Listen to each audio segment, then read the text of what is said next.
get started. Call this meeting to order. Welcome to meeting number 81 of the House of Commons Standing Committee on Justice and Human Rights.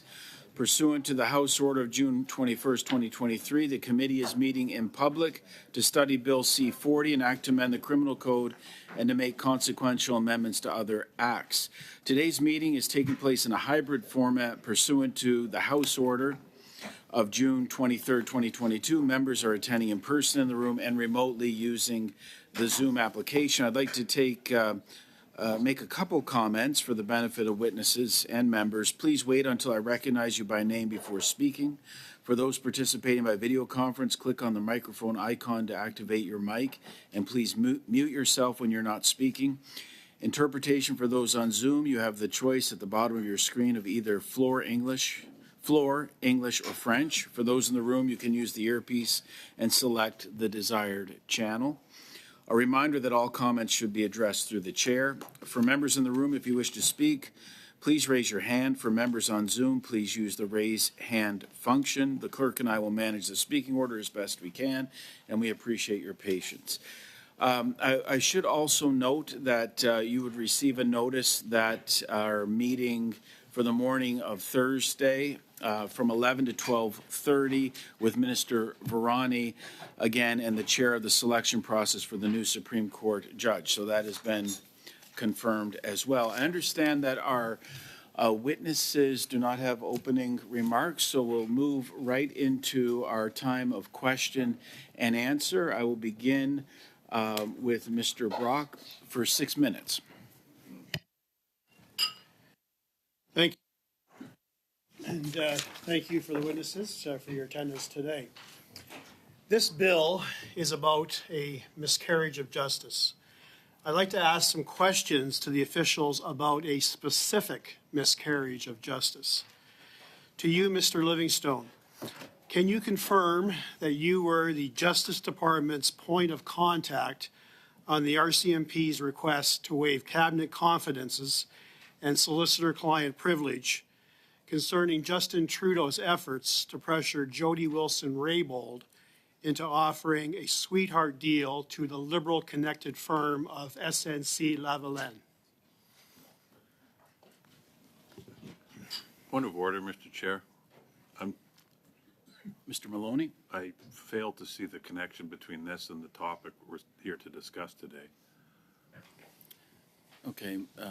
Mr. Brock has the floor. It's his time. We usually allow, this is the time for the members of parliament, so we usually allow quite a bit of discretion when we have ministers, for example, or senior departmental officials.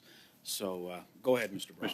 Mr. Chair, though, with all due respect, there isn't a semblance of connection between his question and what we're talking about here today. So I would ask that you review the question if necessary, because it has absolutely zero connection. It wasn't leading to something that was remotely close to the topic at hand. Mr. Brock has the floor. Go ahead. Thank you. Thank you, Chair. So can you answer that question, Mr. Livingston?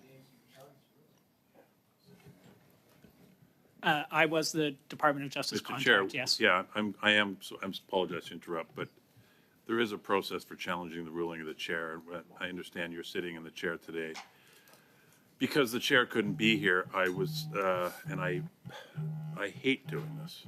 I really don't like doing this because I don't like it when other people do it. But I am going to have to take issue with that and challenge the chair and put it to the committee. Mr. Maloney, there's not, thank you for your intervention, but there's not been a ruling made. We have a 6-minute period for question and answer. Well, if you haven't made a ruling, then I'd ask for one. Mr. Brock has the floor. He's entitled to ask, as a member of Parliament, his questions to the officials that are here. It's in my opinion that we allow a degree of latitude for our members to ask the questions as they see fit. It's a parliamentary committee, so I don't want this to take away from your time, Mr. Brock. You have, I guess, 3.5 minutes left. Mr. Chair, with all due respect, that is a ruling. You just made a ruling. You can't avoid the issue by refusing to make a ruling and then circumvent the process of challenging the chair, with all due respect. Mr. Maloney, what ruling we're kind of wasting time here. I'm asking you to rule on the relevance of the question posed by Mr. Brock. Well, that's, in my opinion, that I don't have to make a ruling on relevance. Well, you know what, I'm going to ask you to turn to the clerk and ask for the processing, because that's not my understanding of how this works. Well, Mr. Chair, if I might be Is this permitted, on a point of order? this is on the issue of relevancy. If the chair wishes myself to justify the degree of relevancy, relevancy is a very subjective term. What is relevant to me is clearly not relevant to Mr. Maloney and the rest of the Liberal bench. This isn't a debate, with all due respect. The chair has to make a ruling, not based on what's Mr. going Maloney, on in Mr. Mr. Brock Brock's has, mind. you've made your point. Mr. Brock is on the same point. How much time do I have remaining, Chair? Well, I don't think this should take away from your time because I don't think it should. I had haven't- 48 seconds into my Yeah, 6-minute so round about- before I was interrupted by Mr. Maloney. Yeah. So, go ahead. Thank you. Can I have a response, Mr. Livingston? No, Mr. Chair, I'm going to insist that you make a ruling. I mean, this is, I'm, in 8 years here on the Hill, I've never seen this before. Perhaps you could take a moment to reflect and speak with the clerk and get some direction on the process, because unless I am way off base, on a point of order, you're required to make a ruling, and if you make a ruling, there's a process in place to challenge the chair's ruling.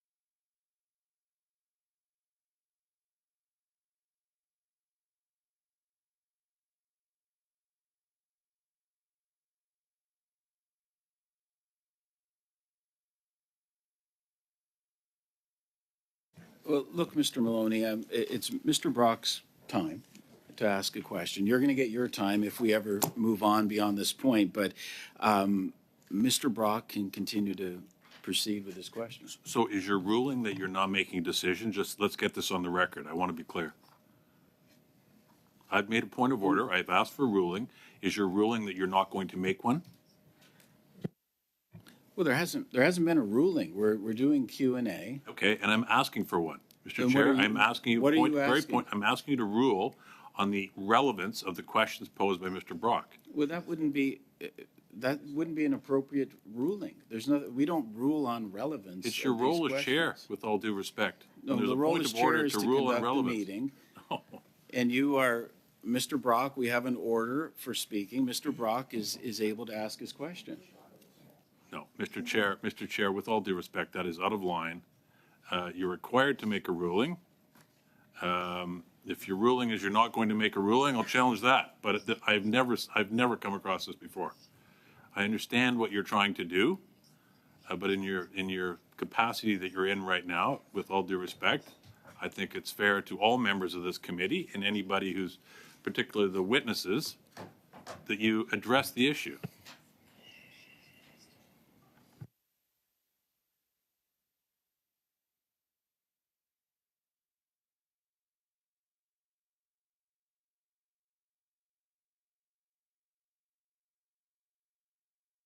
Yeah, Mr. Maloney, Mr. Brock can proceed with his questions. There's nothing to rule on. Mr. Brock can proceed with the question and answer. Just a Yeah, point. Mr. Housefather. I don't want to be, I think there's always a time and a place for questions, and it's reasonable to ask questions, Mr. Chair, but the agenda of the meeting was Bill C-40, an act to amend the criminal code to make consequential amendments to other acts and to repeal a regulation of miscarriage of justice reviews. In the normal course, when witnesses are invited here, they're invited to speak to the issue that is on the agenda of the meeting. Now, of course, there's always flexibility, but if somebody were invited here on a sports study and questions were posed to them on medical assistance in dying, I think it would be relevant to ask the question of relevance. Here, I fail to see the correlation or the relevance between that question and the subject in the meeting, and that's what I want to understand, Mr. Chair, what the relevance is.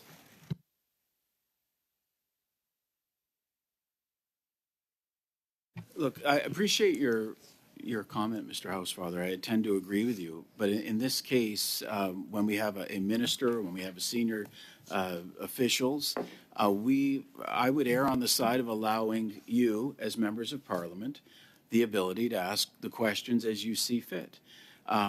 We're having this discussion on a piece of justice legislation. Mr. Brock has the floor. I don't want any of this to take away from your time, Mr. Brock, because I think you were 40-some seconds in. Go ahead. I would say 5 minutes and 10 seconds. Now, for the third or fourth time, Mr. Livingston, perhaps I can get a response without interruption. I'm sorry, can you repeat the question, please? Absolutely. This bill is about miscarriages of justice. I'd like to ask some questions to the officials about a specific miscarriage of justice. Mr. Livingston, can you confirm that you were the Justice Department's point of contact on the RCMP's requests to waive cabinet confidences and solicitor-client privileges concerning Justin Trudeau's efforts to pressure Jody Wilson-Raybould into offering a sweetheart deal to the Liberal-connected firm SNC-Lavalin? So, Mr. Chair, I'm assuming I'm not being asked to comment on the commentary, but in terms of being the point of contact, yes, I was. Were you the primary point of contact?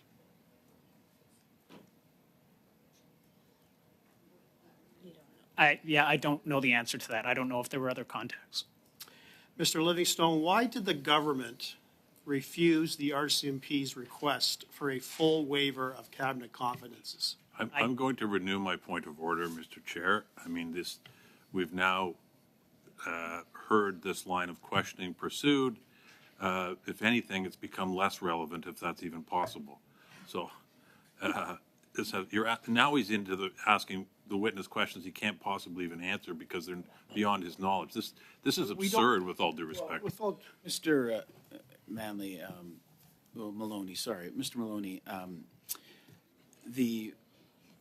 I'm going to allow discretion for our members to ask questions. If the witness is unable to answer a question, they can say they're unable to answer them. If they want to speak to something that they want to speak to, that's their time. The answer is their time. The question is our time.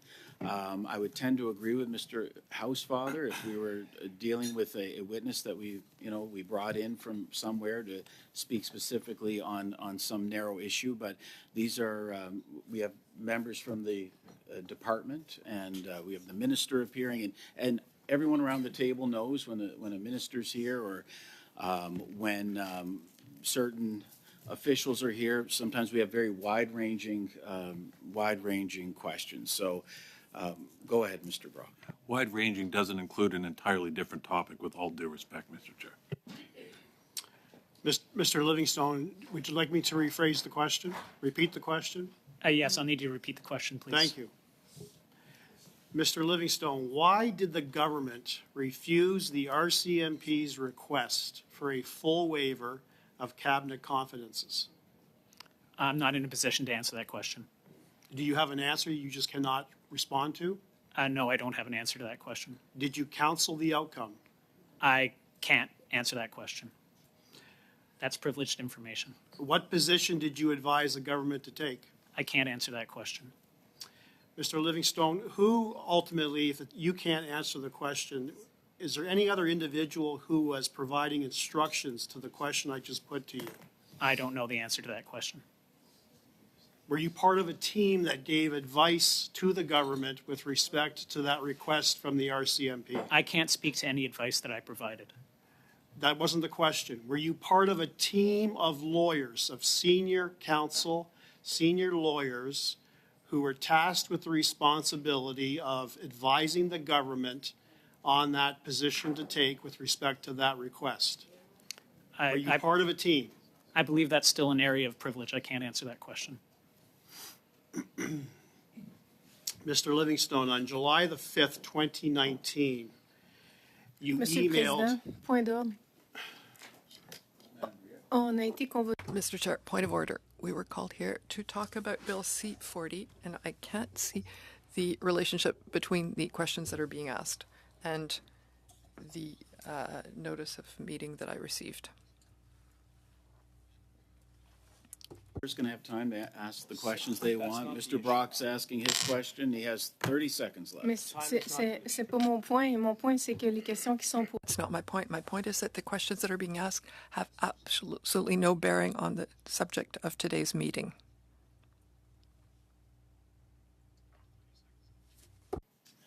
Yes. Thank you. Mr. Livingstone, was Justin Trudeau ever interviewed by the RCMP? I have no Mr. knowledge Chair- of that. Mr. Chair, this is the only time the word C-40 has been mentioned is in a point of order, which just confirms how absurd this is, with all due respect. And, you know, Mr. Maloney, your turn is up in about 6 seconds. So you well, can, actually, it's not, but Yeah. Mr. Brock, you have. Your response to that question was? I have no knowledge. You have no Okay. knowledge. Was Justin Trudeau's Chief of Staff, Katie Telford, interviewed? I have no knowledge. Mr. Brock, Was his best friend, Gerald Butts, interviewed? you're out of time, Mr. Brock. Thank you.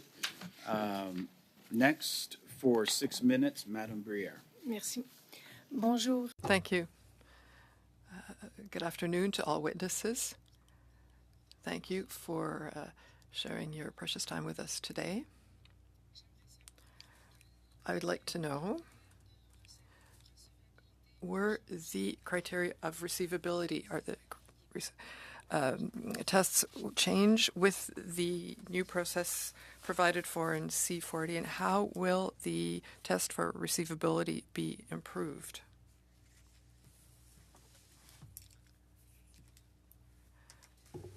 So I could answer this question.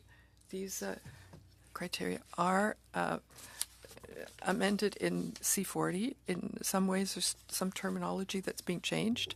The criminal code now says that people who are convicted of an infraction to federal law can make a request. The bill changes that terminology to refer to people who were found guilty. So it includes people who plead guilty, and also it will include people who had a conditional or unconditional absolution. And we also add as admissibility contract non-admissibility for mental problems. So if there was an error in the diagnosis, this can be the subject of a review. And in terms of improving the review process, during the consultations, we heard a lot about the fact that it's quite burdensome for the applicants to assemble all the transcripts of the trials and to supply a lot of material. And often they're still in jail, so it's difficult for them to satisfy these criteria that are quite burdensome for them. So the first step, they can have a much simpler request because the rules will be repealed, and the criteria for admissibility will be different. It'll be a much simpler form to complete. That's we heard from countries abroad who have a much simpler form for the applicants to fill. And we hope it'll be much faster to have the preliminary assessment to determine if the application is receivable, and then that can go quite quickly from to an investigation or a decision. Thank you. Speaking of time, do you think that the the creation of this commission will accelerate or slow down the process of reviews of miscarriage of justice related to what we know now? Yes, that is one of the prime goals of the bill. It's to accelerate the process of review. So creating a new commission that has that as its sole mandate, with a chief commissioner and 4 other commissioners and more staff there to support the commission. We believe that this will decrease the amount of time required for review. The requirements are complex, but with the commissioner who has a clear mandate compared to a minister who has many tasks in their portfolio. And we saw a statistic, the fact that there were 77 requests made over the past year. And my question is, do you believe that this new procedure will mean that there will be more applications? Or I know you don't have a crystal ball, but yes, we do anticipate that because that's what happened in foreign countries. There was an increase in applications after the commission was created in their countries. And also the fact that we're changing the admissibility criteria and the referral criteria might have the effect of having more applications come in, especially for people who pleaded guilty. We'll see now that their applications are receivable.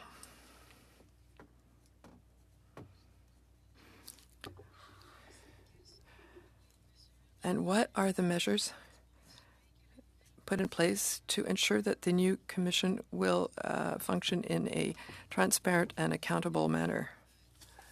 There are a few differences in this bill that will increase transparency. There's a new provision that deals with this explicitly. The commission will also be able to publish its decisions, given that confidential, as long as confidential information is not disclosed, and it should be accessible everywhere in Canada. There's also the obligation of providing previous notice to interested parties, and also the possibility of presenting observations if they wish to do so, is all done in a spirit of increasing transparency in the decisional process.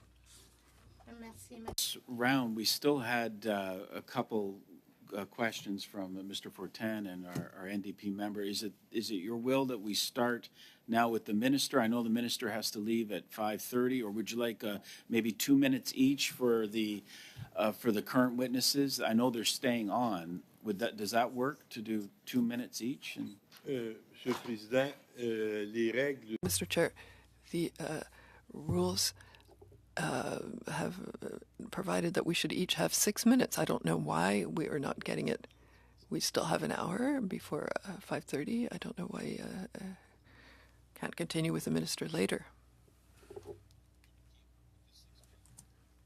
yeah.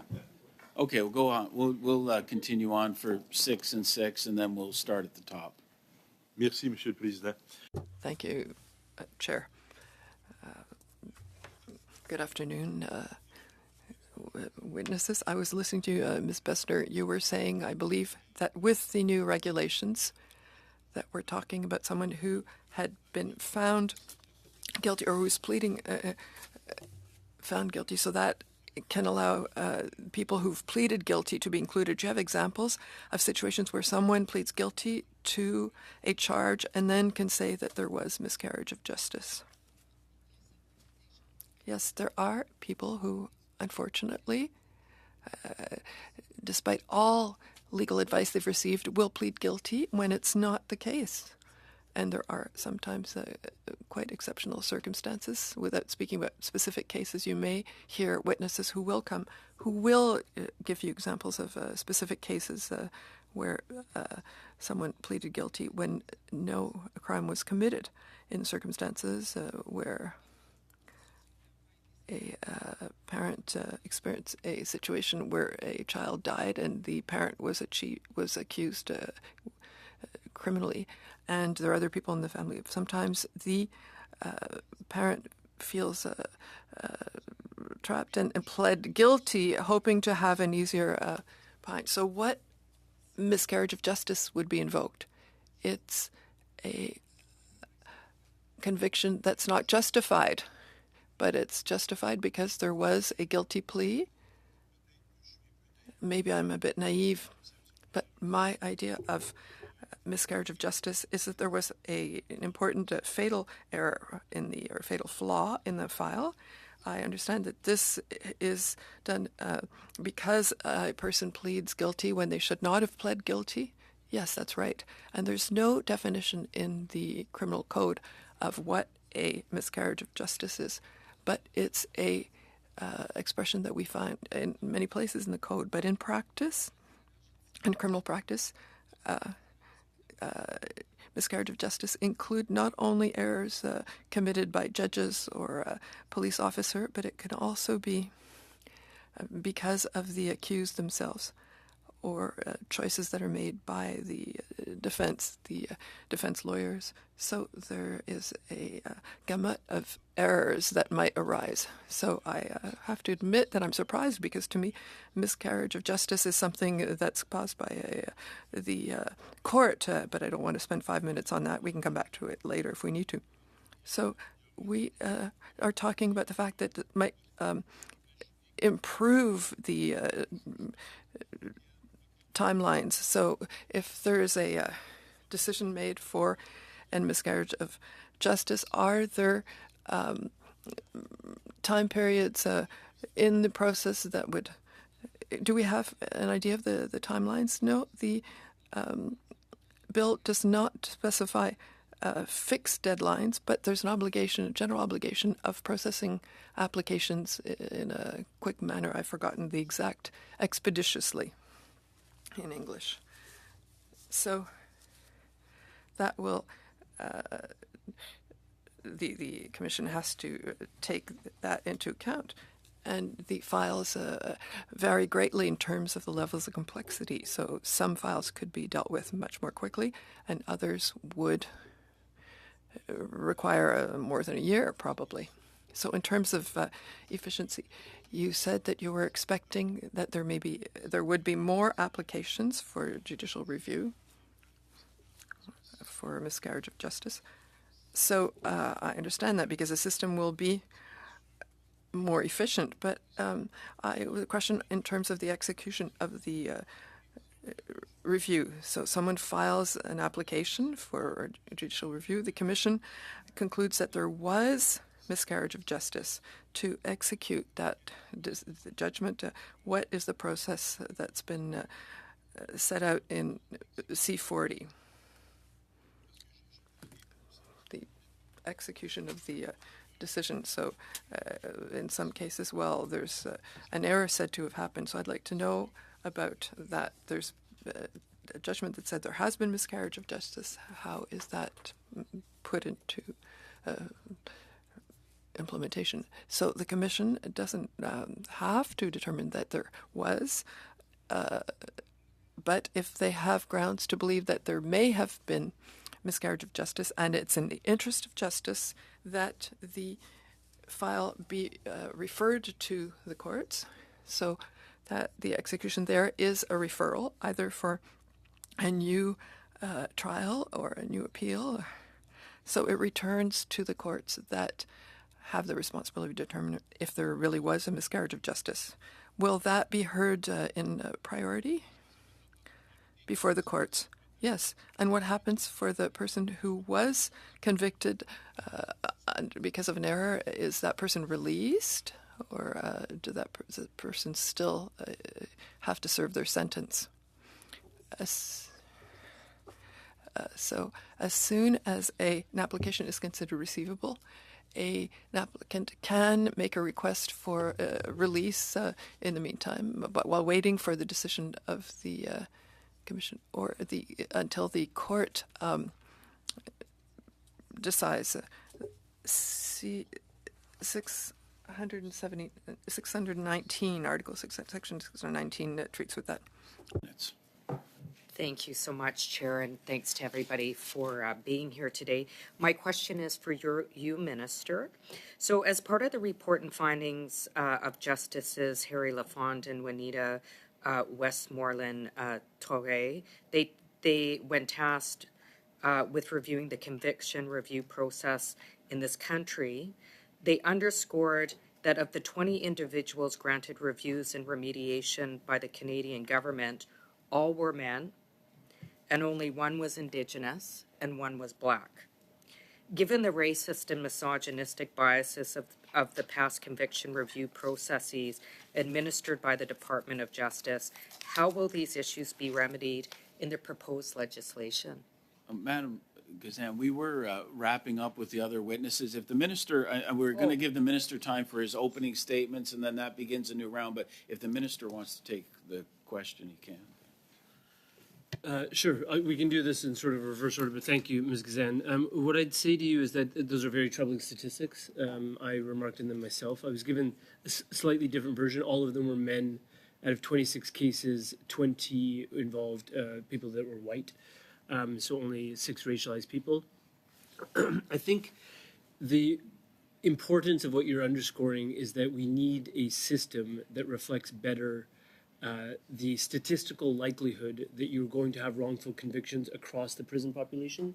And when you look at the overrepresentation of Indigenous and Black individuals in this country in the prison population, and when you look at just the numbers of women that are in the prison population, it is statistically improbable, probably impossible, that there's never been a wrongful conviction of a woman in this country, for example. I think the way that we address that is we do some of the things that are targeted in the legislation. So outreach activities, so you're actually in prisons explaining to people that there is this process that's available. You're looking at providing access to legal assistance. Sometimes we know that people are only as good as the lawyers they can afford to hire. By providing actual legal assistance, you're empowering those Indigenous and Black people that are in prison populations. Providing translation and interpretation.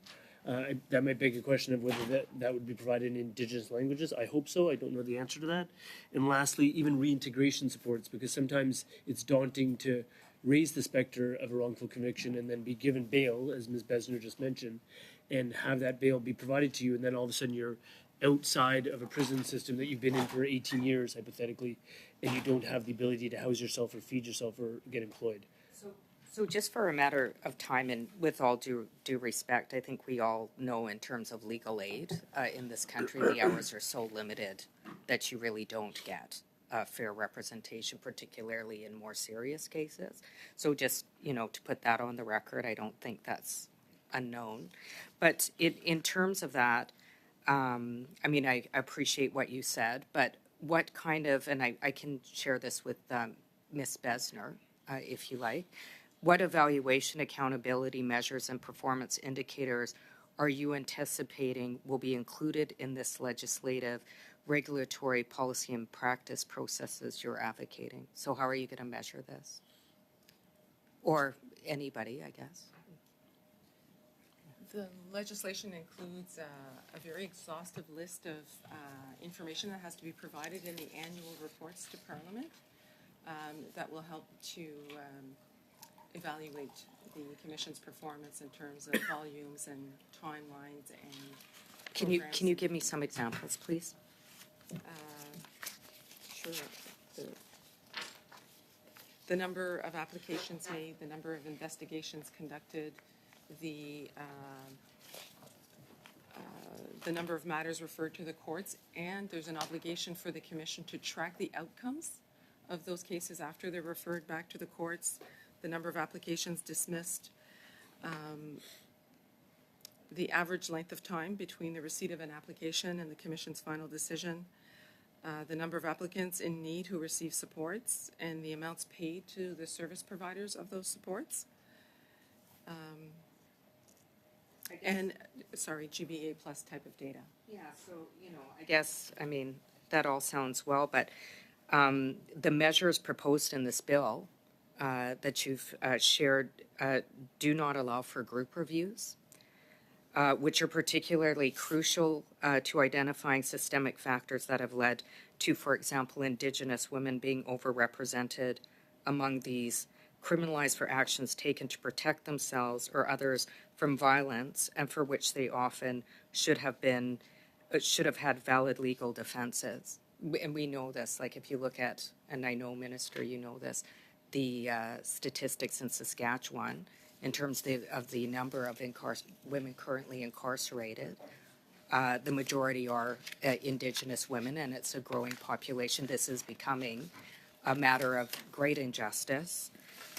So why was the possibility for group reviews not included in this legislation, particularly in light of the I guess, glaring systemic factors and systemic racism that still persist? 15 seconds left, please. So what I'd say to that, Ms. Gazan, is that demographic data is also meant to be tracked in terms of the parliamentary reviews, and I think that demographic data can help to demonstrate if patterns are emerging in terms of who's applying and who's not applying, so that there can hopefully be curative aspects that are taken at the time of a parliamentary review to target exactly what you're speaking of. Okay, thank you. Minister, welcome. You're already here, so belated welcome. Thank you for joining the committee today on Bill C-40, and I'll turn it over to you for your opening comments. Thank you. It's good to see you in the chair, Mr. Moore. Hello, colleagues. I hope you're all well. I just want to say at the outset, just thank you for the quick work on Bill S-12 and making sure we met a court deadline and maintained the sex offender registry on the go forward. Merci de m'avoir invité pour vous parler. Thank you for having invited me to speak to you about Bill C-40, the Judicial Error Review Commission Act. And long overdue change to our criminal justice system, and it will indeed change lives.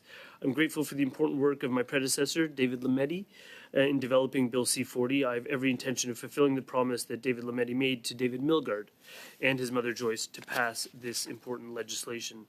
I think we all, as parliamentarians, owe it to those who have been wrongfully convicted, people like David Milgaard and others. These errors cost them their freedom, their livelihood, their reputation, and their time with loved ones. And they're devastating for victims of crime and for their families. This bill responds to long-standing calls from wrongfully convicted Canadians and their advocates. This issue has been studied extensively. Over decades, numerous commissions of inquiry have delivered one consistent recommendation to government, that the creation of an independent commission dedicated to the review and investigation of cases where miscarriage of justice may have occurred is warranted. Other countries have done this already, so we're not charting new territory here. Independent criminal case review commissions have been established in the jurisdictions of England, Wales, and Northern Ireland, in the jurisdiction of Scotland, and in the jurisdiction of New Zealand. C-40 is shaped by a broad public consultation process that took place during the summer of 2021, involving more than 200 individuals and groups with experience and expertise in the area of criminal justice.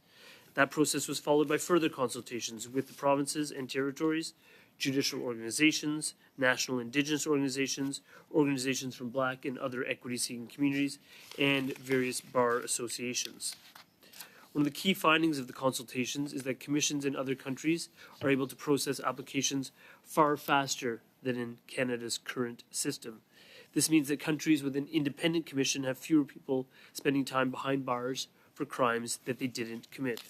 That in and of itself is incredibly significant. In Canada, our wrongful conviction regime was last amended in 2002. Since then, and I'll just note parenthetically that this power has existed in one shape or form or another in the hands of people that were my predecessors going back to 1892. So we're talking about a change to the executive prerogative in this area that dates back to the time when the first Stanley Cup was awarded over 100 years ago. Since 2002, I was just referencing the last time this was amended, just over 200 applications for review have been submitted, and you heard Ms. Gazan mention there have been only 26 successful referrals back to the courts through the ministerial review process. So let's compare that for a moment with a country that has an independent commission. The United Kingdom is a great comparator. They have referred 822 cases in the same time period, with 559 appeals successfully overturned. With a population that is just about half of the UK's, I think that contrast is very, very powerful. Further, I would note that in all but 5 of the 26 successful Canadian applications, as I mentioned to Ms. Gazan, in every single one of the 26 applications that were successful, the individuals were male, and in all but 5 of the 26 applications, the individuals were white and not racialized. That bears no resemblance whatsoever to our prison populations. Black and Indigenous persons, who we all know are overrepresented in our criminal justice system, need equal access to this process, as do women.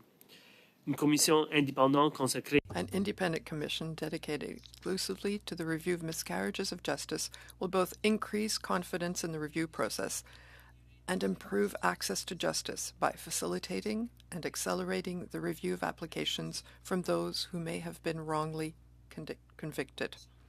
A board composed of 5 to 9 full-time or part-time commissioners plus staff will be able to review applications more quickly.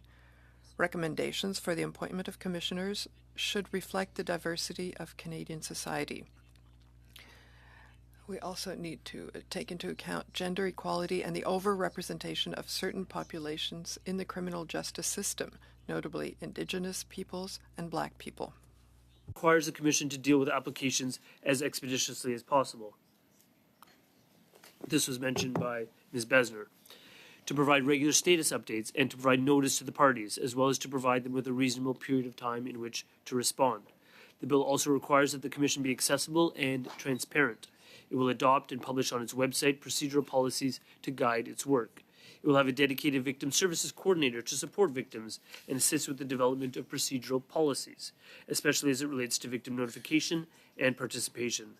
These are essential measures to facilitate the proper support for victims, which I know is a keen concern of yours, Mr. Chair, in terms of the work you and I had done on this committee previously. And I think it's important to understand that obviously victims can be doubly traumatized by the notion of a miscarriage of justice having occurred and the fact that the actual perpetrator of the crime against their families remains at large.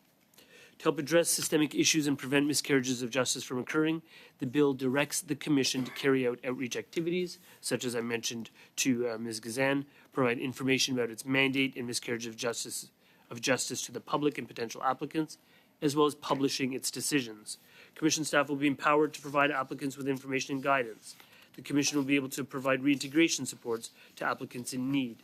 The Commission will be able to provide applicants with translation and interpretation services and help applicants obtain legal assistance and necessities of life, such as housing and medical care. All of these elements are essential.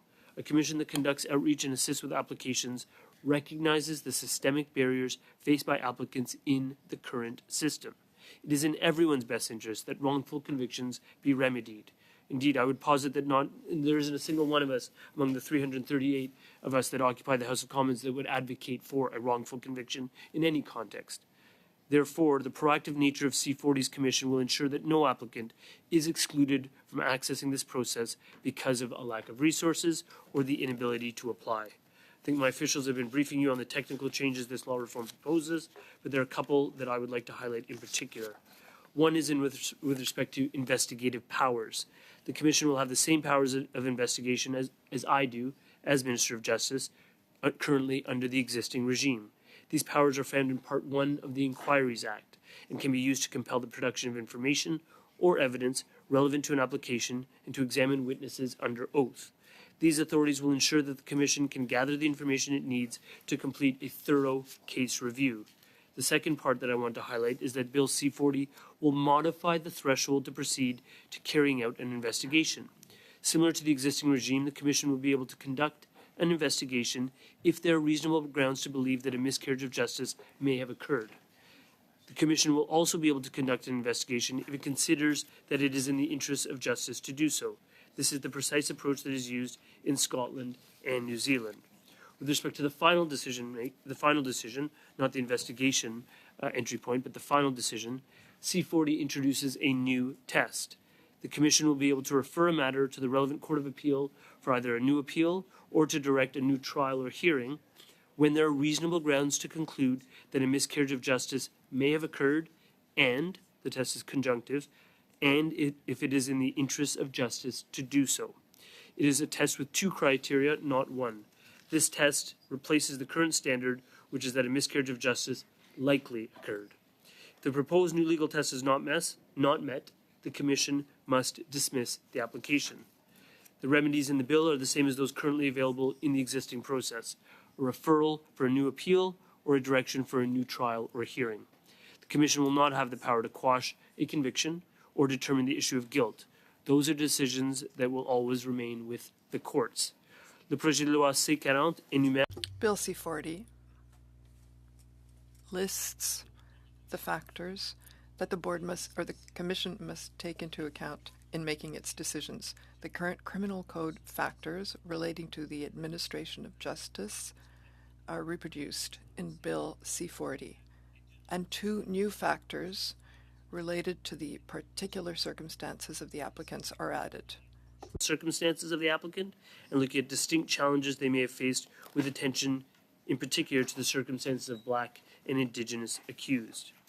I believe firmly in our justice system and its quality is the best in the world. But we must also know that miscarriages of justice do occur.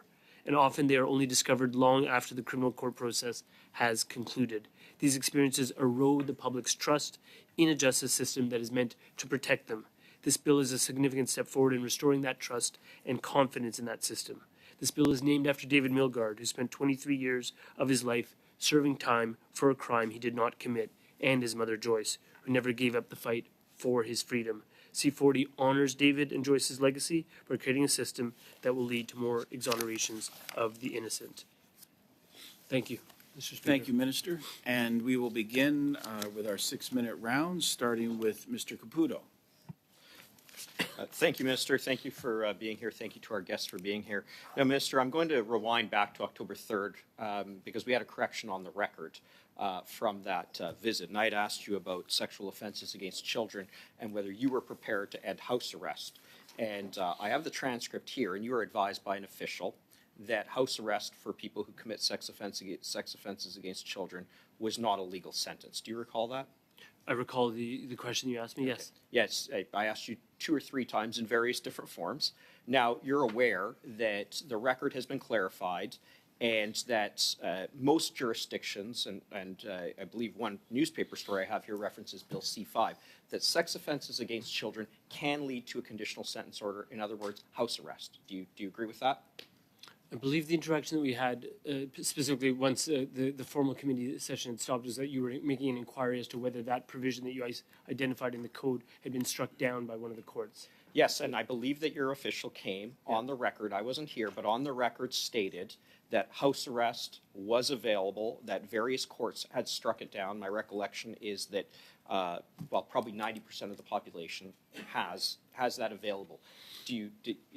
Are we good on that? Do you understand where I'm going with this? I understand where you're going, yes. Okay, so given that sexual offenses against children can result in house arrest, are you prepared to plug that legislative gap?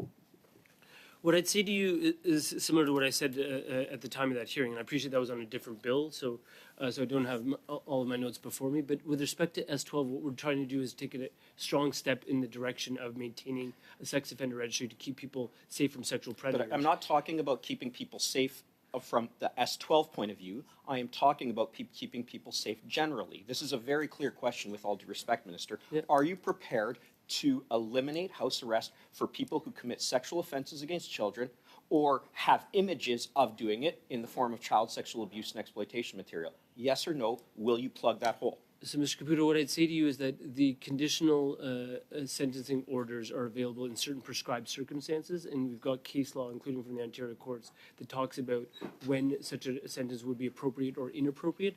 In the case of violent sexual offenses, the Ontario Court of Appeal has been pretty clear that they are not available and should not be available in such context. Well, with all due respect, Minister, I've got a number of newspaper articles here where there have been conditional sentence orders, and in fairness, some of them have been on joint submissions, and I won't get into the nuances of that, but here we go.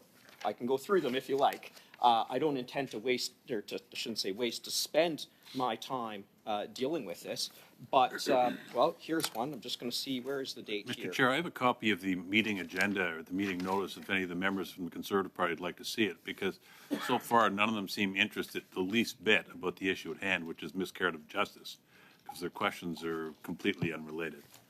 But I'm not going to ask you for a ruling because I know that that's not something you're wanting to do today. Thank you, Mr. Maloney. Go ahead, Mr. Caputo. I believe I have 3 minutes and 58 seconds left. If we want to get back to this was something that came up at the last committee, and I was stymied on asking this very question because of the advice that you received. I'm not throwing anybody under the bus, but we could not flesh this out because of that. So with all due respect, I think I should have time with the minister. This is an important issue, and some people would argue that miscarriage of justice occurs when a victim who's subject to a psychological life sentence sees their abuser have house arrest. In any event, I have an article right here. House arrest for 78-year-old Niagara Falls man convicted of child pornography offenses. Don't like using that. Should be child sexual abuse and exploitation material. But that's the headline. So the Ontario Court of Appeal has said this, and I don't know which decision that is, but I'll take your word for it. But, Minister, it is available. Regardless, sometimes there are exceptional circumstances, I get that, but it can happen. People are in a psychological life sentence, serving a psychological life sentence, who are victims of sexual crimes. Will you legislate so that people who commit sexual offenses against children or who have depictions of such cannot receive house arrest? Yes or no?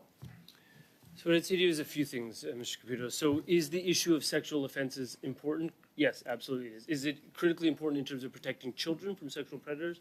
Absolutely. 100% agreement on that.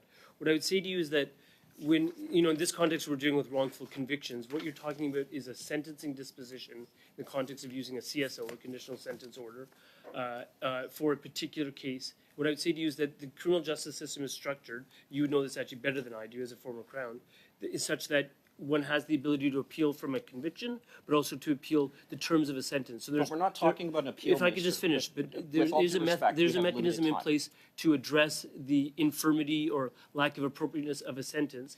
And lastly, what I would say is that if it's coming in on a joint submission, I think you have to look at why a Crown and a defense attorney would take the position that it may be appropriate in a given context. But Minister, some of these aren't coming in on joint submissions, and you're talking about the inappropriateness or appropriateness. The fact is that the buck stops with Parliament, whether something is appropriate or inappropriate, based on the maximum sentence, based on the minimum sentence, and based on whether Parliament says that a conditional sentence order in the form of house arrest is appropriate. So with all due respect, you and I part company at that point. And I'm going to ask again, based on the seriousness, and you have acknowledged it, based on the seriousness, why are we not putting forward a bill right here, right now, that says sex offenses against children will not result in house arrest, given the foregoing?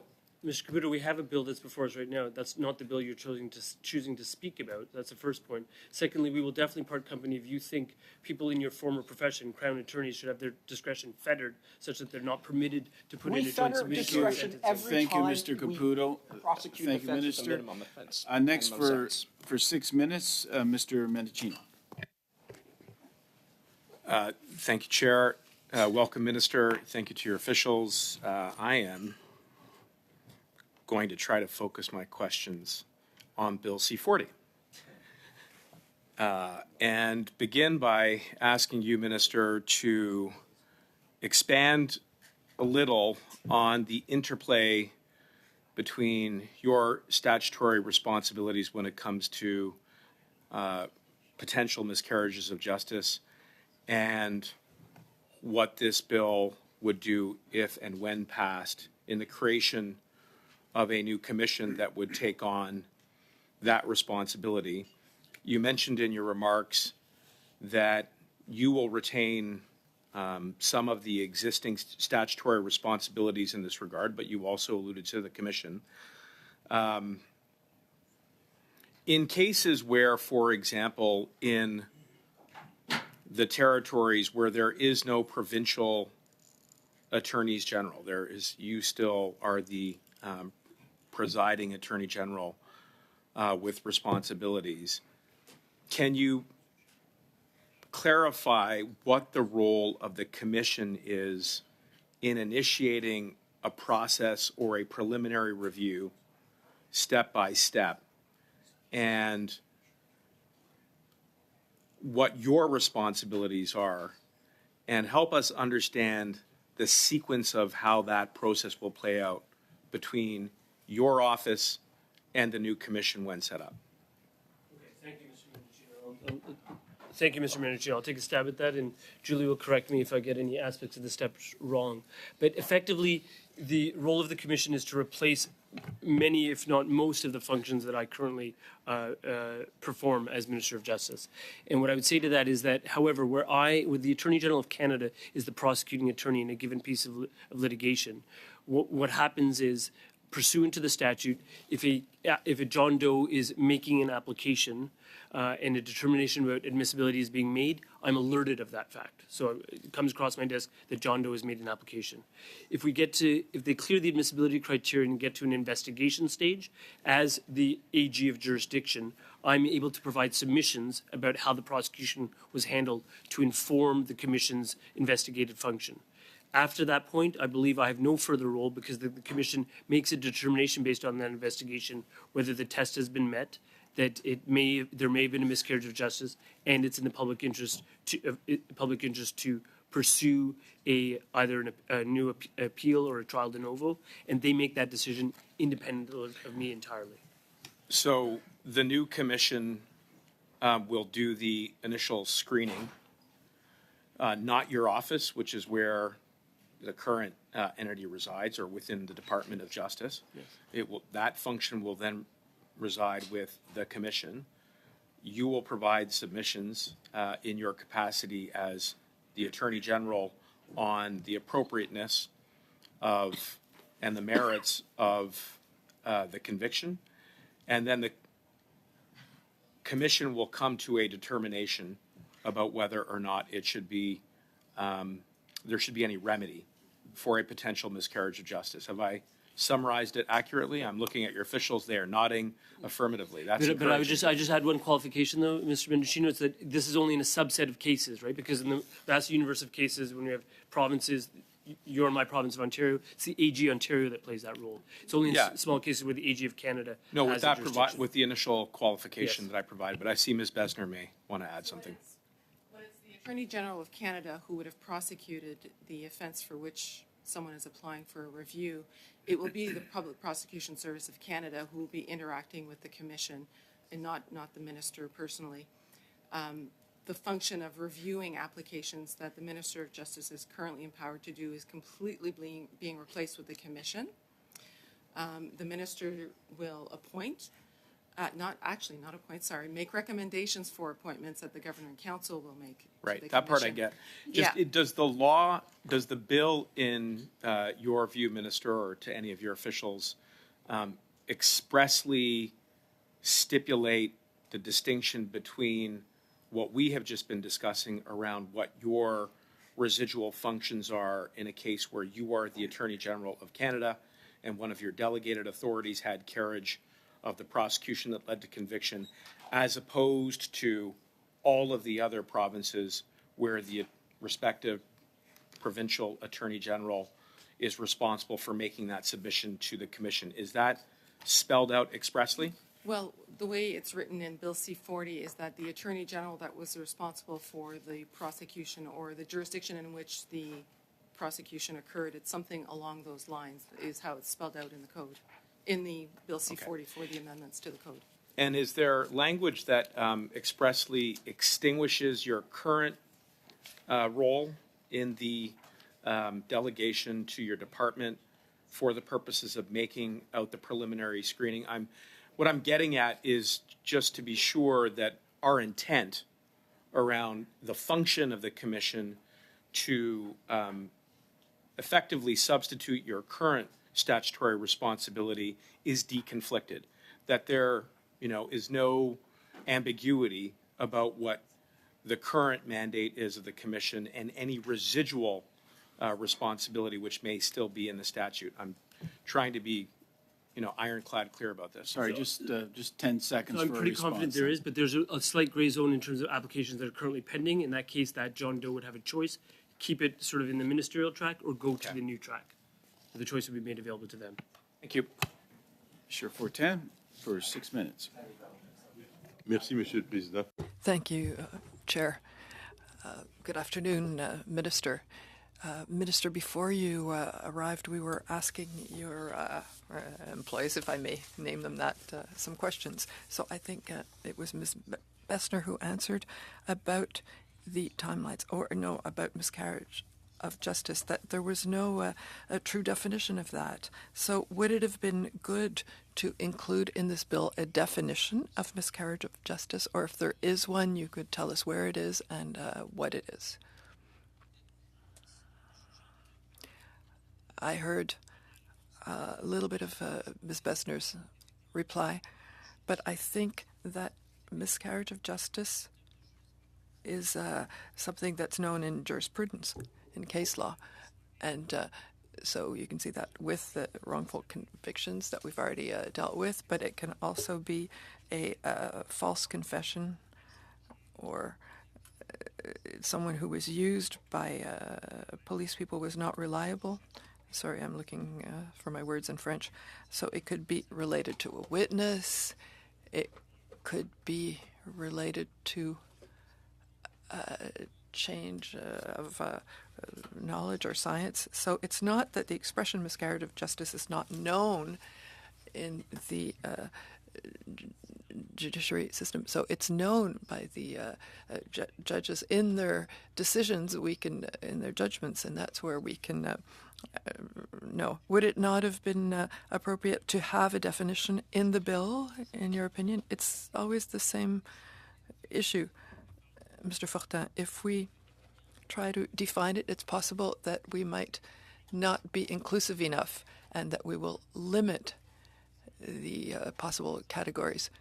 So, for example, in the 80s, no one thought about DNA evidence and the genome.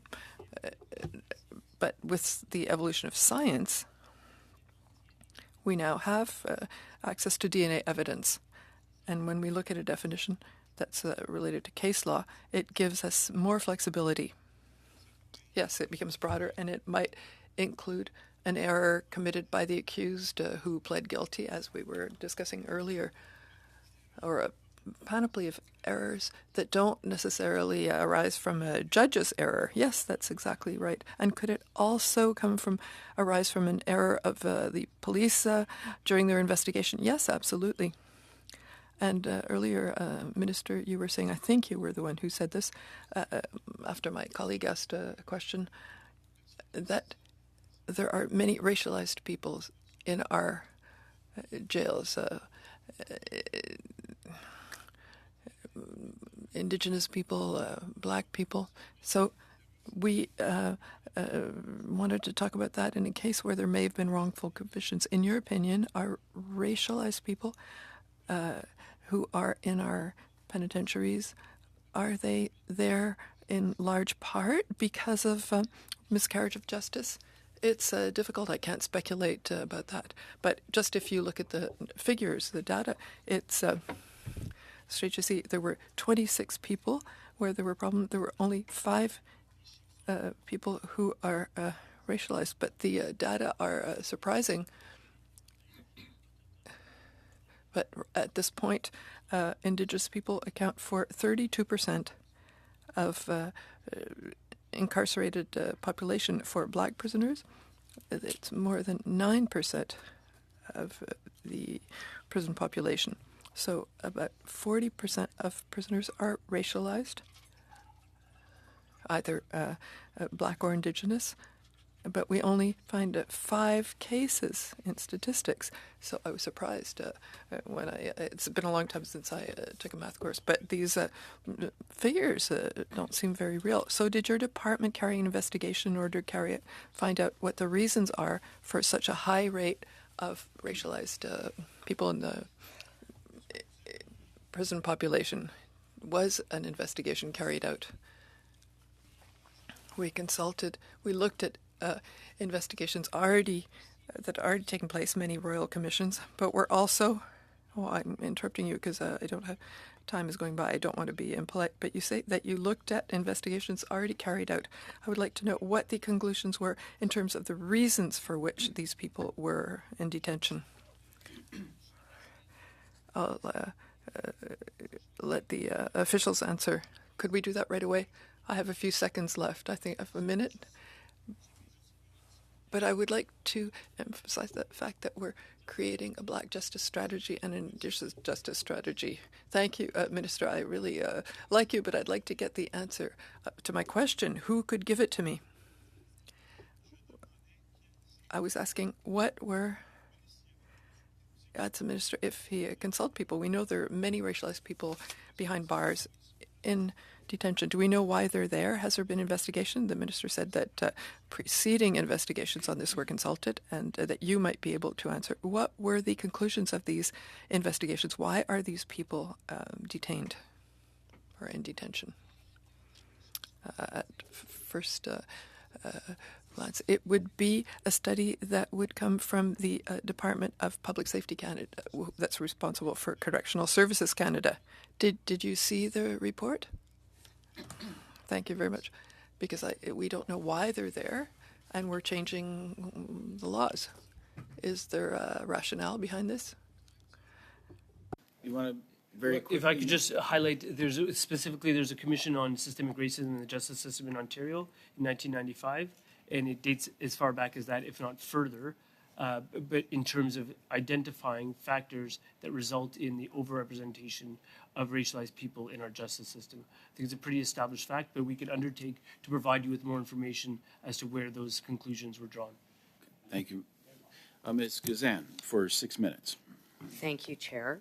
And I appreciated that response, Minister, that you just provided around systemic racism. And I think that's one of the reasons I asked a question about evaluation and accountability measures, performance indicators, because I have concerns that it doesn't address the kind of systemic racism that we're currently seeing in the system that is glaring, certainly on the prairies with Indigenous women in terms of over-incarceration.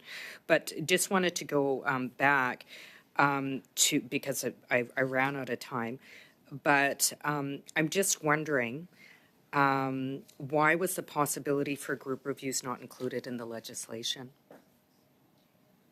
So what I can say is that, Ms. Gazan, it's an important question, but I think this is meant to be an incremental approach, and we looked very closely at some of those other jurisdictions that I identified, so New Zealand, Scotland, and then the England, Wales, Northern Ireland combination. And the notion of sort of having a broad and far-reaching sort of mandate for the Commission was mooted by some individuals that are helping us develop this. What we tried to do is do a more targeted, focused initiative that looked at replacing sort of my discretion with instead a commission of people that would be able to look at this using a slightly different test that would allow, and outreach that would allow for more applications to come in, Sure. such that they would then be able to address the convictions that we're seeing. As for what we do with the patterns that we see, I think that's part of the parliamentary review that is built into the statute. So 5 years from now, this committee or another one will be looking at whether the legislation needs to be amended to perhaps examine exactly what you're speaking Sure, and I do have questions about the Commission. Just wondering what portion of the applications through this process provided in Bill C-40 are expected to be from Indigenous women? Sorry, could you just repeat the question? What percentage, what portion of the applications through the process provided in Bill C-40 are expected to be from Indigenous women? I would say that's very hard to predict in terms of how many applications will come in from any sector, but I would hope more than are coming in now would be my goal. Right. So, and that is concerning to me because that's, I mean, if you look at miscarriages of justice, knowing about programs, access to proper legal help, these are some of the things I think that need to be looked at while the bill's being implemented, or should it pass, just to make sure that some of these areas are looked after. So this past year, the Department of Justice indicated it was beginning, just in terms of miscarriages of justice, there's a very prominent case. You began a review of convictions of 2 Indigenous women, Odelia and Narissa Quaisance. These two, there were 2 of at least 12 Indigenous women whose stories have been publicized by the MMIWG National Inquiry underscored. The systemic injustices they faced have been experienced by far too many Indigenous women within the criminal legal system, but also when seeking remedies for miscarriages of justice. Can you provide an update regarding when the department will reach a decision regarding the convictions for which the Quaisance sisters have served decades in prison? And what is the timeline for reviewing the cases of the other 10 identified Indigenous women? So, Ms. Gazan, I appreciate the question. I appreciate sort of your very significant concern in this area. What I would say to you is that in the normal course, I don't discuss any application that is pending through the system because ultimately it's going to come on my desk for a decision. I do know that in the case of the 2 Quaisance individuals that you mentioned, they have themselves disclosed the fact that they put in an application. I would refer you back to what Ms. Bessner said earlier on in her testimony, which is that the length of time spent on a file varies depending on the complexity of the file. It's very difficult to sort of ascertain. And just as a further elaboration on your last question, I think the point, Ms. Gazan, is that we can't guarantee how many quantifiably will come in from Black accused, Indigenous accused, female accused. What you will have prior to the 5-year parliamentary review is on an annual basis, you'll have parliamentary reports that show the demographic data on applicants that are coming into the system, and that it's incumbent on all of us as parliamentarians when a report like that is tabled to try and identify patterns and say, well, maybe there needs to be more done in terms of outreach with Indigenous women, with Black men, as the case may be. Yes, and I would agree that there's absolutely more that needs to be done in outreach already, and I think we know that just seeing what the system currently looks like, so I appreciate that acknowledgement. The report by Justices Westmore, Terre, and Laforme recommended 3 defining features for the new Miscarriages of Justice Commission. First, they recommend a proactive and systematic commission as opposed to a reactive commission. Such a commission could proactively research, identify, and make recommendations to avoid future cases of wrongful convictions and miscarriages of justice. Why is this proactive approach not addressed in the Commission's mandate? Well, first of all, I'd say we appreciate a great deal what Justice Laforme and Justice Traoré offered in terms of all of their hard work on this issue. And secondly, I'd politely just and respectfully push back a little bit on that. I think there are many proactive elements built into this bill and what's conceived of in the Commission, very specifically the outreach efforts of going into prisons, raising awareness about the existence of the Commission, how people apply, providing assistance to people to apply, providing translation and linguistic interpretation. That is all by far much more proactive than the work that the tremendous hardworking officials of the Department of Justice do right now. And that's proaction, that is exactly the same type of proactive activity that was contemplated by Justices Traoré and Laforme. Thank you, Minister. Next, for the second round, 5-minute question, Mr. Van Popta. Thank you, Chair, and thank you, Minister, for being here, and also to the other witnesses. Today we're talking about Bill C-40, the Miscarriage of Justice Act, also called the David Milgaard Act. And I want to talk a little bit about the facts in the Milgaard case, and you referred to them already, Minister. He served 23 years in prison for a crime that he did not commit. So it was definitely a miscarriage of justice. It was a tragic story. But he and his mother, Joyce, stuck to their guns, but it wasn't until new evidence came available that there was a review. And without that new evidence, likely there never would have been a review. So under this new regime, having a commission instead of it being managed, applications being managed through your ministry, Minister, how would the Milgaard case have been treated differently? And today, is there still a requirement that there be new evidence being presented that had not been available at trial? I think it's a very good question, Mr. Van Popta. Thank you. I think a couple of things. What I'd say is new evidence the threshold or gateway consideration that allows you to get into this regime? No, it is not. Does it happen frequently, particularly in the case of DNA evidence? Yes, of course it does. But it's not simply about new evidence. It can be about other errors that might have been committed, and I outlined some of those in my response to Monsieur Fortin. What I would say to you is that I have confidence in terms of the system and the way it's articulated in this bill, insofar as when I look at the statistical reality of the vast number, in the hundreds of cases that we see going through the system and being overturned as wrongful convictions in places like New Zealand, Scotland, England, and Wales, such that we have nowhere to go but up in terms of improving our numbers. And the thing that distinguishes Canada from those other 3 jurisdictions is the lack of an independent commission that is separated out. And those commissions work sometimes on the basis of months, to go back to Ms. Gazan's point, whereas in our case, sometimes because of the complexities of the case, sometimes these processes take years. So if we can work quicker and make it more accessible, I think that at least gives options available to a future David Milgaard, such that in a prison in a given part of the country, they know that there's something available to them that can assist them through the process, including with things like legal assistance. Fair enough.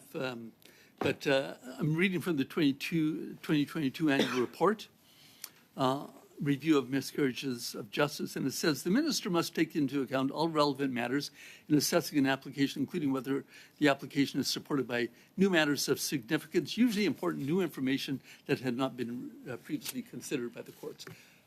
Is this new regime going to be a substantial change to that? Is a review by the commission and a remedy of a new trial still going to be an extraordinary remedy, or will it just be seen as another appeal process? So it's not another appeal process, right? It doesn't usurp the role of the courts. That's important. That's critical to understand. Is it a fundamental change? It's a change in the test, right? As opposed to the test that I currently operate under, which is a miscarriage of justice likely occurred. We have a test that is may have occurred, and we've got factors that I outlined in my opening comments where you're supposed to look directly at the personal circumstances of the individuals, including their life characteristics and lived experiences, with particular attention to Black and Indigenous individuals and their overrepresentation in the justice system. I think with that kind of focus, what you're going to have is an attentive body that is well-staffed, well-resourced, out there doing the outreach, that has the ability to engage different demographics, including those two demographics, which we know are sorely overrepresented in our justice system. So I think it's going to make a very substantive difference. Are you at all concerned that this new process may open up floodgates of new applications, many of them completely unwarranted? Well, I think there's built-in factors to avoid sort of the floodgates getting all the way through, right? You still need to meet the threshold criteria. You need to have exhausted your appeals, at least to a court of appeal, in some instances all the way to the Supreme Court of Canada. You need to have been found convicted of a particular offense. So there's threshold vetting that the Commission must do, and I'm confident that the Commission will have the resources and will have the buy-in from provincial and territorial partners. When we were consulting on this, it wasn't as if a random provincial attorney general put up their hand and said, actually, we're okay with wrongfully convicted persons festering in Nobody's prisons. okay with wrongful convictions. No one is, and that's why they've committed to sort of working with us hand in hand and working with this new Commission once it's created. Of course, I'm recognized full well. Sorry, am I out of time? Okay, very quick question then.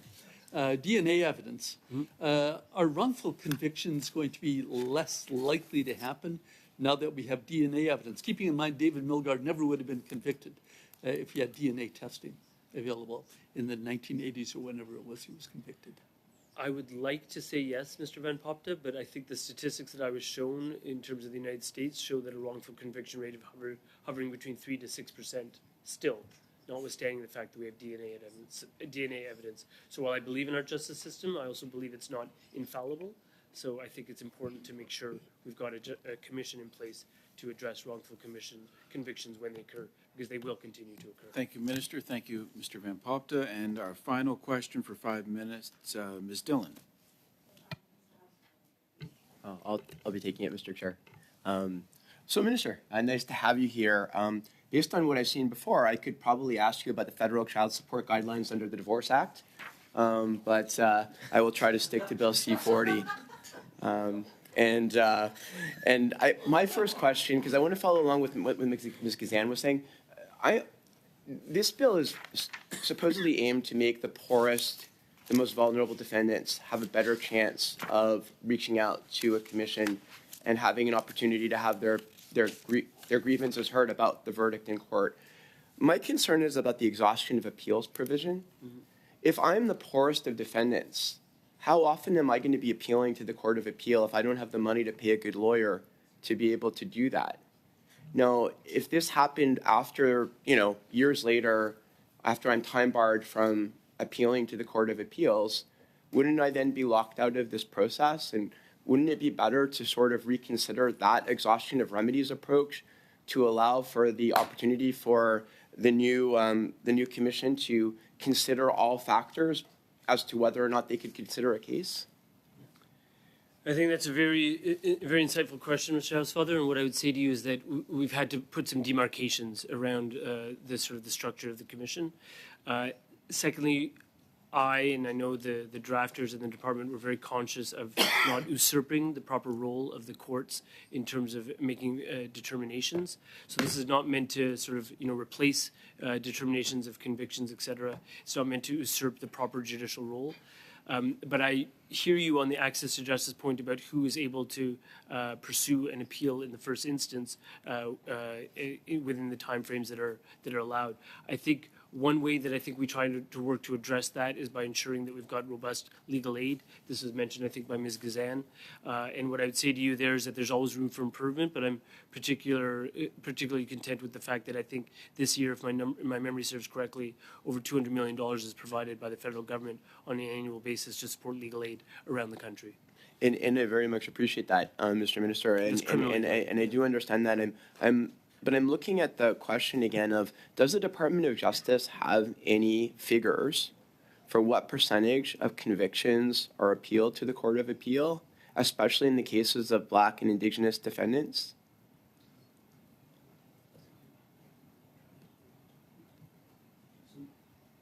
Well, nothing that I can convey like off the top of my head. We'd have to look at what the Center for Justice Statistics has on that in terms of the percentage that are appealed.